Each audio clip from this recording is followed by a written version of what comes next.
Formula क्या होगा? Molecular formula किसी यौगिक के एक अणु में उपस्थित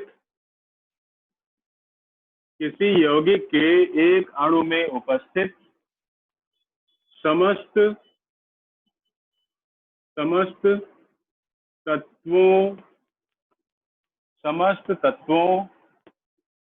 के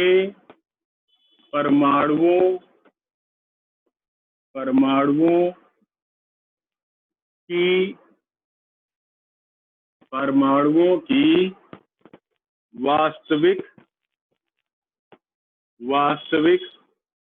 संख्या को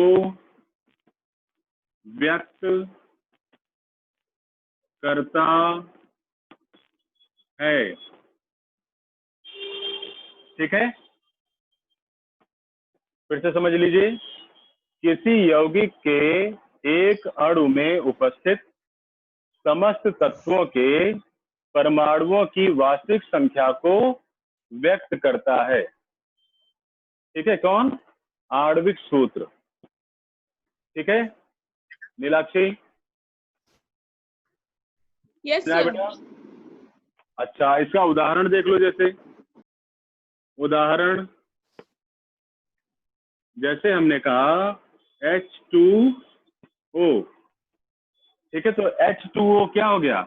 H2O जल का अणु सूत्र हो गया। क्या हो गया? ये जल का अणु सूत्र या आणविक सूत्र हो गया, क्योंकि ये बताता है हमें कि जल के एक अणु के अंदर 2 हाइड्रोजन के परमाणु और 1 ऑक्सीजन का परमाणु उपस्थित होता है। ठीक है, तो इसे हम बोलेंगे इसका जल का अणु सूत्र। ठीक है, इसी प्रकार से देखिए C6H12O6 ये क्या होता है? किसी को पता है बेटा C6H12O6 क्या है? ग्लूकोज। ये क्या हो गया? ग्लूकोज। हाँ, वेरी गुड। ग्लूकोज का अणु सूत्र या आणविक सूत्र। ठीक है, तो हमारे ख्याल से आप लोगों को समझ आ गया होगा कि आणविक सूत्र या अणु सूत्र क्या होता है। ठीक है, यस सर। चलिए अब आगे हम लोग देखते हैं नेक्स्ट कि एम्पिरिकल फार्मूला क्या होता है। एम्पिरिकल फार्मूला, ठीक, जिसे बोलते हैं मूलानुपाती सूत्र। हमारे ख्याल से हिंदी में यही होगा। क्या हो गया? एम्पिरिकल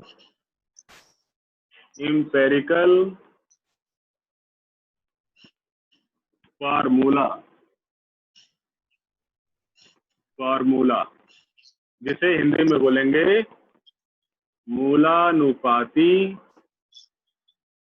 सूत्र। ठीक, ये क्या होता है? देखो,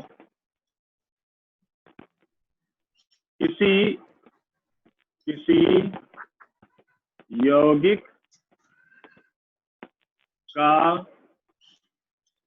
मूलानुपाती सूत्र उस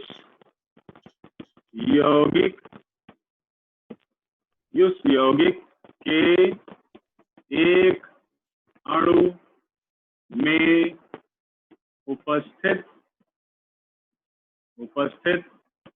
तत्वों का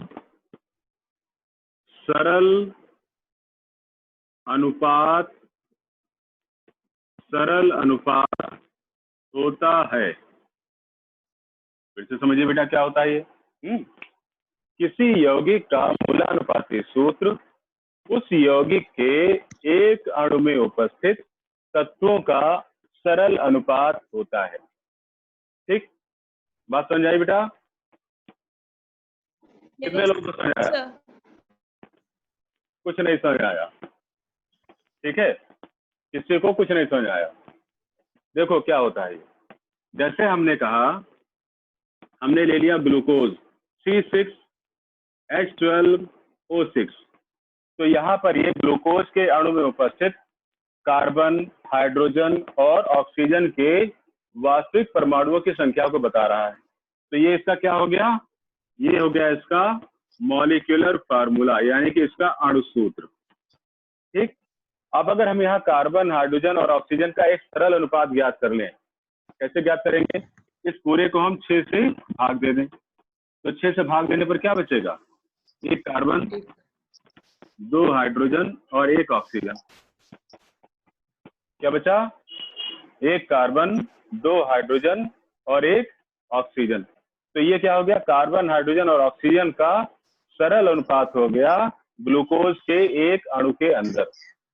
ठीक है, तो ये क्या बन गया इसका? ये बन गया इसका इंपेरिकल फार्मूला। ठीक है, बात समझ आई बेटा आप लोगों को? हेलो आशीष? Yes, sir. Yes, sir. आशीष Yes, sir. बोलिए बेटा। Yes, sir. नहीं समझ आया? हेलो बेटा, आपकी आवाज नहीं आ रही है आशीष। Yes, sir. समझ में आया। Sir, H2 अच्छा, वो कभी बनेगा कि वो पूरी बात में? H2O का नहीं बनेगा। Sorry.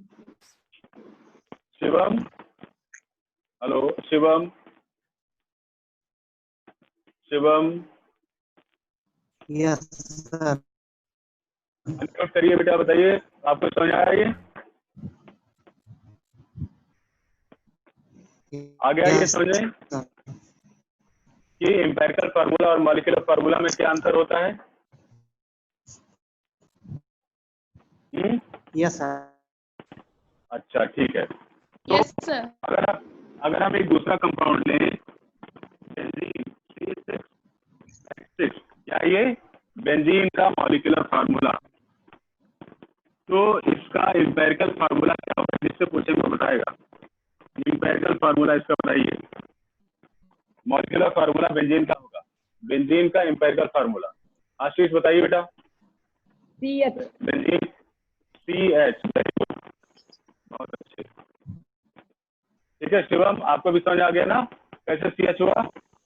क्योंकि दोनों जगह 6 थे, 6 को हमने भाग कर दिया, कितना आ गया? Yes. CH।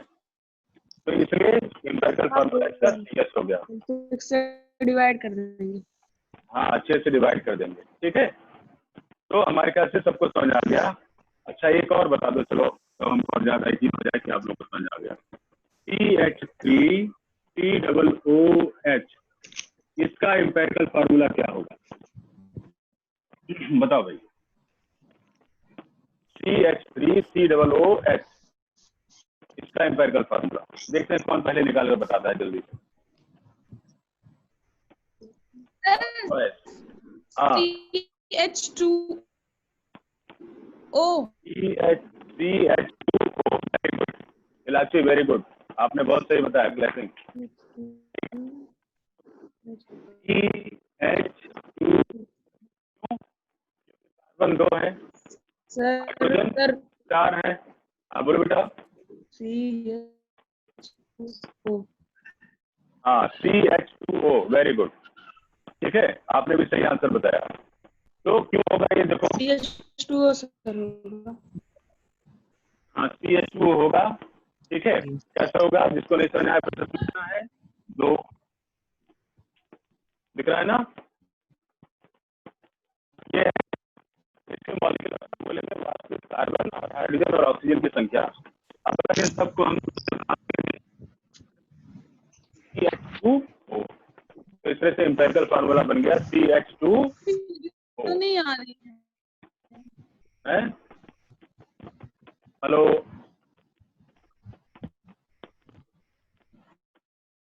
आ रहा बेटा समझे? Yes, sir. ठीक है, चलिए आगे देखते हैं। नेक्स्ट, मॉलिक्यूलर फार्मूला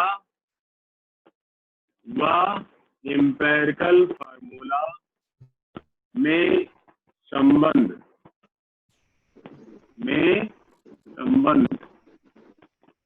ठीक। मॉलिक्यूलर फार्मूला और इंपेरिकल सर, फार्मूला में वीडियो नहीं आ रही। बेटा अभी आ जाएगी, हो सकता है कि नेट जो है बीच बीच में कनेक्ट डिस्कनेक्ट हो रहा हो। सर वीडियो नहीं आ रही।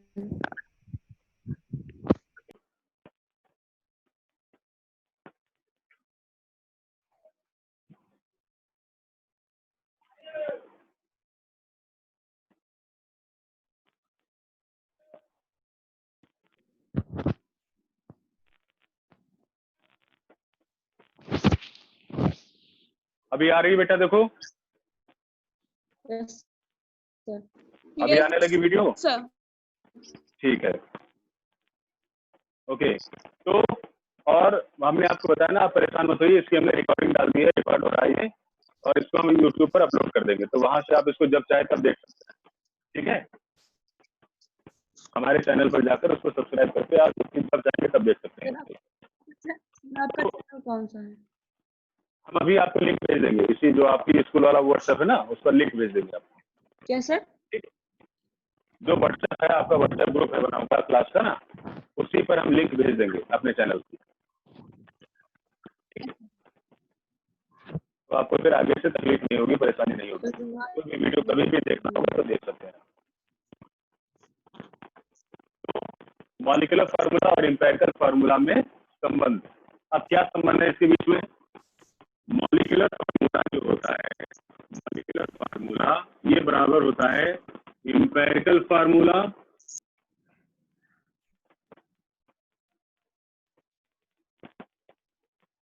ठीक है, कितना हो गया? मॉलिक्यूलर फार्मूला बराबर होता है इंपेरिकल फार्मूला इनटू एन। ठीक है, ये संबंध है इसका। तो इंपेरिकल फार्मूला इनटू एन, यानी कि एन क्या हुआ? एन एन एक रेशियो है, N N N N N ठीक। तो एन क्या हुआ? मॉलिक्यूलर फार्मूला और इंपेरिकल फार्मूले का रेशियो है। देखो कोई आया क्या गेट पे? मॉलिक्यूलर फार्मूला और इंपेरिकल फार्मूले का रेशियो। जैसे एग्जांपल देखो, एग्जांपल जैसे हमने बताया था बेंजीन, तो बेंजीन का फार्मूला, मॉलिक्यूलर फार्मूला क्या था? C6H6, और इसका इंपेरिकल फार्मूला क्या था? CH। ठीक है, या फिर 6 को अगर हम कॉमन ले लें तो अंदर क्या हो जाएगा? CH, और नीचे भी CH। तो CH से CH cancel, N equal to कितना आ गया? N बराबर 6 आ गया, कैंसिल हो N बराबर 6। ठीक है, तो यहाँ पर N इक्वल टू 6 आ गया हमारा। तो इस तरीके से हम N को प्राप्त करते हैं। बात समझ आई? N को कैसे प्राप्त किया जाएगा? मॉलिक्यूलर फार्मूले को इंपेरिकल फार्मूले से डिवाइड कर देंगे, जो बचेगा वो हमारा N हो जाएगा। या फिर इसको प्राप्त करने का एक और तरीका है, दूसरा, N इक्वल टू क्या होता है? Molecular formula mass upon empirical formula mass. ठीक, मॉलिक्यूलर फार्मूला मास अपॉन में इंपेरिकल फार्मूला मास। आणविक द्रव्यमान को मूलानुपाती द्रव्यमान से अगर हम विभाजित कर दें तो हमको N मिल जाता है। ये भी एक तरीका है। ठीक, दूसरा एग्जांपल देखो इसका, अगर हम एन को क्या कहते हैं सर? एन को क्या कहते हैं? एन तो रेशियो है, अनुपात है। एन क्या है? एन कुछ नहीं है, एक रेशियो, एन फैक्टर कहलाता है। ठीक है, एन क्या हो गया? एन मूलानुपाती सूत्र और आणविक सूत्र का अनुपात हो गया। ठीक, एन को यहाँ पर कुछ और नहीं कहेंगे, ये केवल अनुपात है बस। एक दूसरा देखो, अब अगर हमें एन पता करना हो ग्लूकोज के केस में, तो ग्लूकोज का क्या हो गया? C6H12O6, ये ग्लूकोज हो गया। और इसका इंपेरिकल फार्मूला क्या निकला था बेटा? अभी आप लोगों ने बताओ जल्दी।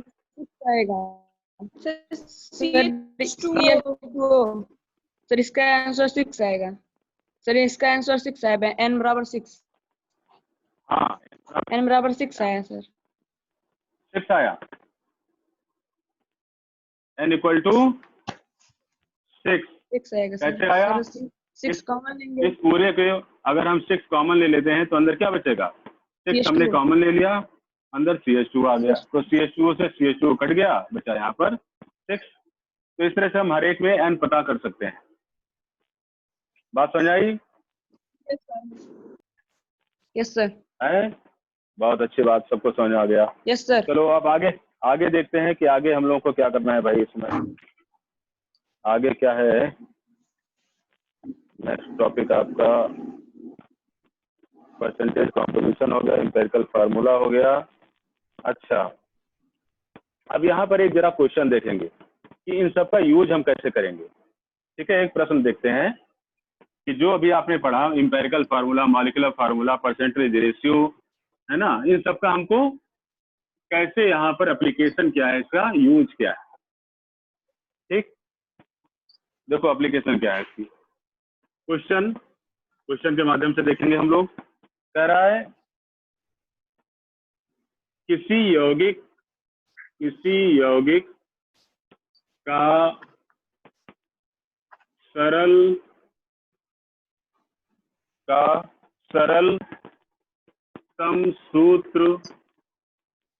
सरलतम सूत्र क्या होगा?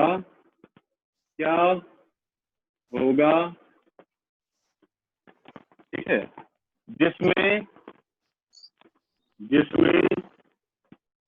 निम्न तत्व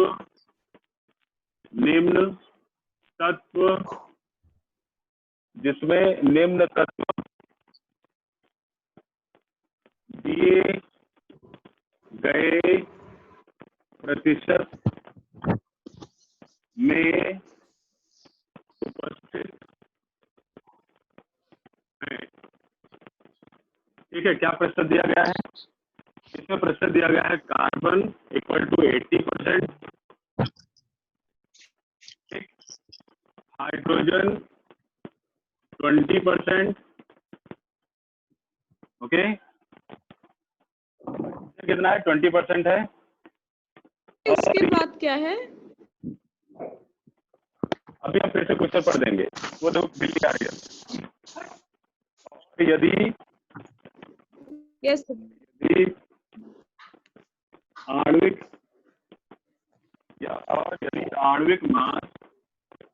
आणविक तो इस यौगिक का आणविक सूत्र क्या होगा?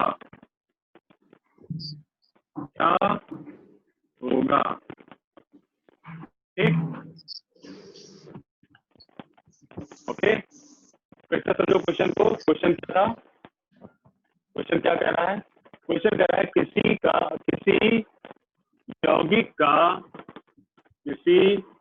यौगिक का सरलतम सूत्र क्या होगा, यानी एम्पिरिकल फार्मूला। यौगिक का सरलतम सूत्र क्या होगा जिसमें निम्न तत्व दिए गए प्रतिशत में उपस्थित हैं। ठीक, कार्बन 80%, हाइड्रोजन 20%, और अगर इसका मॉलिक्यूलर मास 30 हो तो इसका मॉलिक्यूलर फार्मूला भी बताइए। यानी आपसे क्या क्या पूछ लिया? इसने आपसे फार्मूला पूछ लिया और मॉलिक्यूलर फार्मूला पूछ लिया। ठीक है, तो ऐसे क्वेश्चन को कैसे हम करते हैं? सोल्यूशन इसका, ऐसे प्रश्नों को हल करने के लिए हमको एक सारणी बनानी पड़ती है, एक तालिका बनानी पड़ती है, जो कि इस प्रकार से होगी। ध्यान पेपर में इसको बहुत ही ध्यान से समझिए। ठीक है, इसमें हम सबसे पहले क्या लिखेंगे? सबसे पहले हम लिखेंगे तत्व, यानी कि एलिमेंट कौन सा उपस्थित है। ठीक है, एलिमेंट। फिर इसके बाद इसका परसेंटेज, जो एलिमेंट है उसका परसेंटेज कितना है। फिर क्या लिखेंगे हम इसमें? उस एलिमेंट का एटॉमिक मास।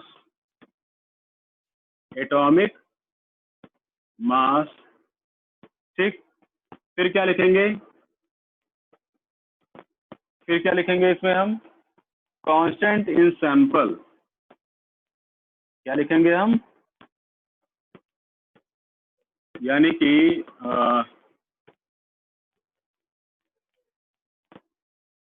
सैंपल में मात्रा, ठीक है, सैंपल में मात्रा, ये लिखेंगे। फिर क्या लिखेंगे? मोलों की संख्या, मोलों की संख्या यानी कितने मोल हुए, ठीक। फिर क्या लिखेंगे? सरल अनुपात, सरल अनुपात, ये पॉइंट हो गया, ठीक है। और इसके बाद फिर लिखेंगे, साधारण अनुपात, साधारण अनुपात। कितने कॉलम बनेंगे? क्या क्या रहेगा? पहले तत्व, तो तत्व कौन कौन से दिए गए हैं? कार्बन और हाइड्रोजन। यहाँ लिख लो कार्बन, यहाँ पर हाइड्रोजन, दो तत्व हमको दिए हुए हैं, ठीक। फिर इनका परसेंटेज कितना दिया है? 80 और 20। तो यहाँ लिख लिया हमने 80 और यहाँ पर हो गया 20। अब कार्बन का एटॉमिक मास, भाई बताओ आशीष, कार्बन का एटॉमिक मास कितना? क्या लिखें? बोलिए, एटॉमिक मास ऑफ कार्बन कितना लिखें? सर 12। आशीष याद नहीं किया आपने? सर 12। सर 12। Very good. हाँ 12। अनम्यूट कर दिए थे इसलिए बोल रहे थे सर, आने लगा। हाइड्रोजन का 1, सर हाइड्रोजन का 1, हाइड्रोजन ठीक है। हाइड्रोजन का कितना होता है? लगभग 1 होता है। अब क्या कर रहा है? सैंपल में मात्रा, तो 100, यहाँ परसेंटेज लिखा है ना, तो अगर हमारा सैंपल 100 ग्राम यस हो सर। तो 100 ग्राम में कार्बन कितना होगा? 80 ग्राम, 80 ग्राम। और हाइड्रोजन कितना हो गया? 20 ग्राम। सर 80।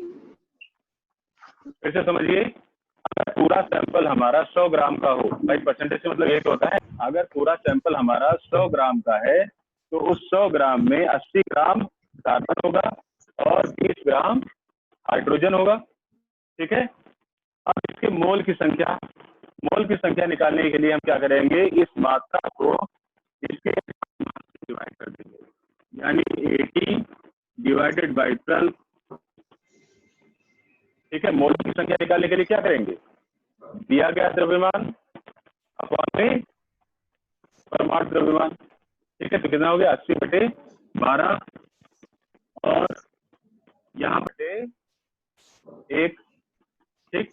80/12 को डिवाइड करेंगे तो आ जाएगा लगभग 6.66। कितना आ जाएगा? 6.66, ठीक। 6.66 ये आ गया इसका। और इसी तरीके से अगर यहाँ इसको डिवाइड करेंगे तो ये आ जाएगा 20। कितना आ गया? 20, 20। ठीक। अब क्या करना है हमको? अब इसमें जो दोनों में से जो सबसे कम होता है उससे दोनों को हम विभाजित करते हैं तो सरल अनुपात आता है। तो सबसे कम क्या है? 6.66। तो 6.66 से दोनों ही जगह हम भाग दे देंगे। यहाँ पर आ जाएगा 1 और यहाँ पर 20 को 6.66 से भाग करेंगे तो ये आ जाएगा 10, लगभग ये आ जाएगा आपका 3। कितना आ जाएगा? 3, 1 और 3। तो साधारणतम अनुपात क्या आ गया? 1 और 3, ठीक है। तो जो यहाँ पर आया अनुपात वही क्या हो जाएगा? इसका एम्पेरिकल फार्मूला हो जाएगा। तो एम्पेरिकल फार्मूला क्या हो गया? CH3, यानी एक कार्बन है और 3 हाइड्रोजन के साथ में संयुक्त है, ठीक। अब इसका मॉलिक्यूलर फार्मूला निकालेंगे कैसे? उसके लिए हमको इंपेरिकल फार्मूले का मास निकालना पड़ेगा। तो इंपेरिकल फार्मूला बराबर 15, कितना आ गया? 15। ठीक, अब आप जानते हैं कि जो इंपेरिकल फार्मूला मास होता है, इंपेरिकल फार्मूला मास और मॉलिक्यूलर फार्मूला मास को अगर हम डिवाइड कर दें तो n आ जाता है। तो n बराबर क्या आ जाएगा? n निकालने के लिए हम क्या करेंगे? इंपेरिकल फार्मूला मास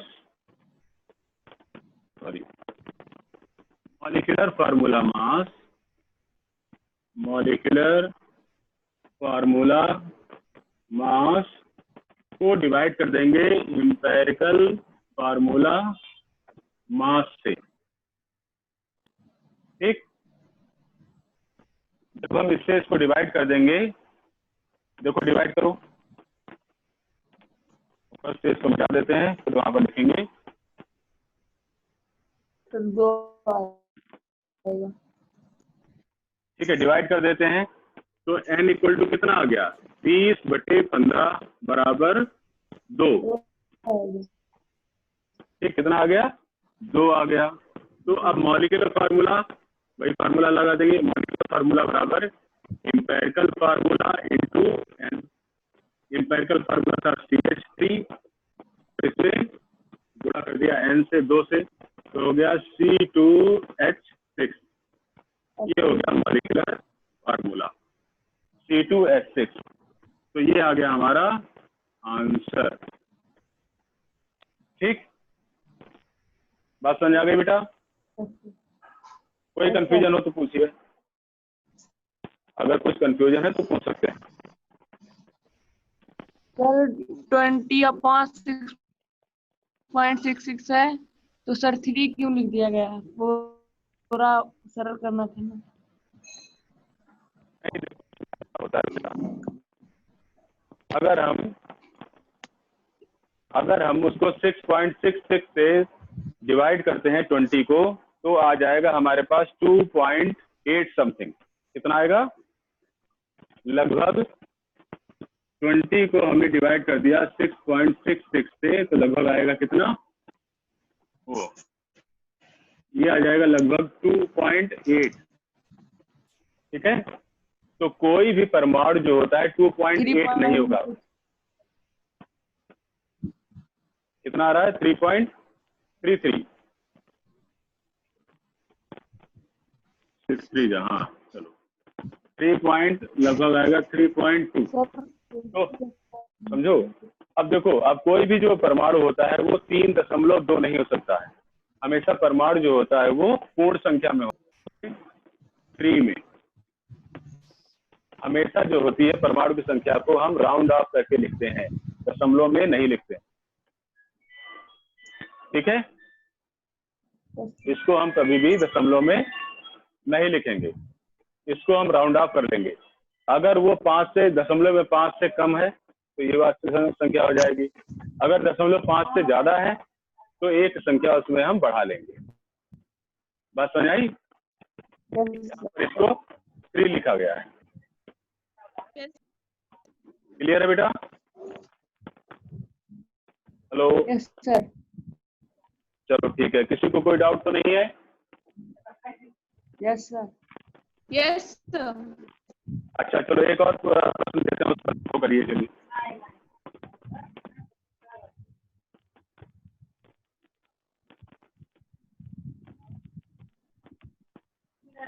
एक दूसरा प्रश्न देखते हैं हम लोग।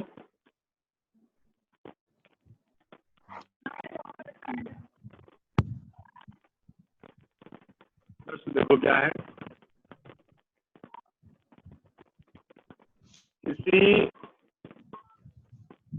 किसी यौगिक में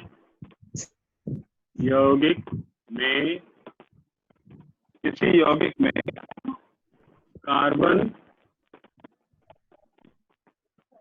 54.54%,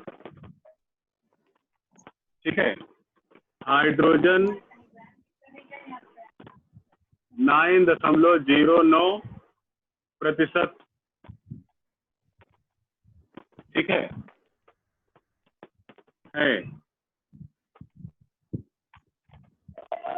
यदि यदि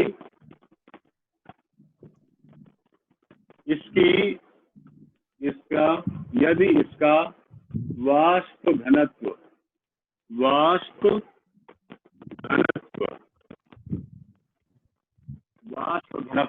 यानी कि वेपर डेंसिटी, ठीक है, यदि हुई है आपको 88 हो तो यौगिक का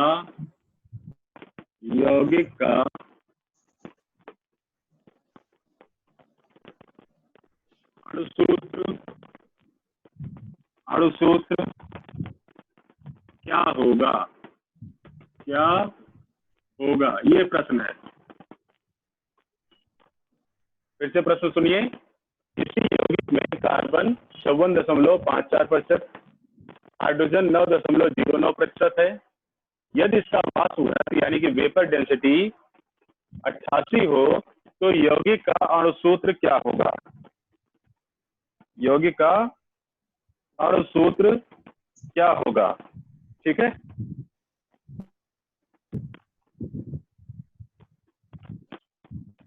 चलिए निकालिए। Yes, sir. ठीक, देखो एक चीज और देख लो। अणुभार बराबर होता है 2 गुणे वाष्प घनत्व। ठीक है, ये फॉर्मूला है, याद कर लीजिए।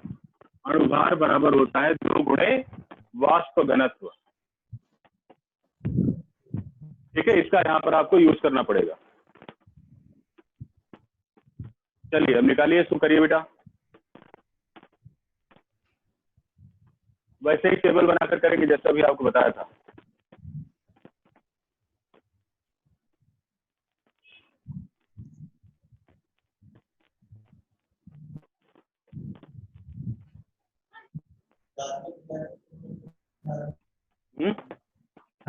हेलो, क्या बेटा, क्या कर रहे हो?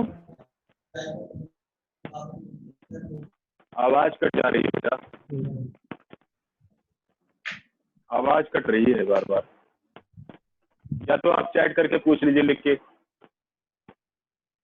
अगर कुछ पूछना है ऐसे तो चैट से भी आप पूछ सकते हैं।